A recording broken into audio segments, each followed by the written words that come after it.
అబ్బా ఇవాళ వర్షం బాగా పడుతుంది కదా, మంచిగా చిన్న చిన్న బుడ్డ పరకలు జల్లెళ్ళు వండుకొని ఈ చిన్న ముసురుకు తింటే ఎంత మంచిగా ఉంటుందో కదా నుల్లా. మరి నేనేమో ఈ స్టూడియోలో ఆడతలు చదువుకుంటా కూసుంటానా. నేనైతే ఇక చేపలను మస్తు మిస్ అవుతున్నా. కానీ ఆదిలాబాద్లా మత్తట్లా మస్తుగా చేపలు పడుతున్నారట. మీరు కూడా ఓ పారి చూడుండ్రి.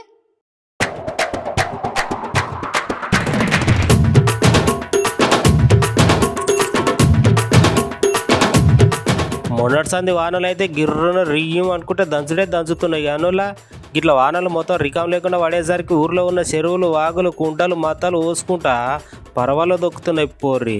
గట్ల చెరువులన్నీ వలుగు వాడుతుంటే జనాలు అందరూ ఊకుంటారు. అనులా గా వలుగుబడ్డ మత్తట్లో దిగి జిమ్మెలు బొమ్మెలు జల్లెలు బొచ్చెలు బుడ్డపార్కలు అనుకుంటా రకరకాల చేపలను పట్టుకొని మంచిగా ఇంటికి తీసుకొని వచ్చి దప్పడం పెట్టుకొని దంచుకుంటే తింటే ఆహా ఆ మజనే వేరుంటుంది. అనులా గట్లనే ఆదిలాబాద్ జిల్లా బోధన్లో కర్రత్వాడ ప్రాజెక్టు ఉన్నది కదా, గా ప్రాజెక్టు నీళ్ళు ఎక్కువ వచ్చి మత్తడు పోస్తుంటే చేపలని నీళ్ళకి ఎదురెక్కుతున్నాయంట.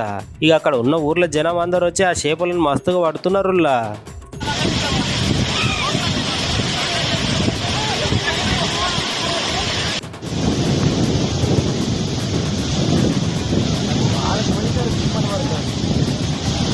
ఓడే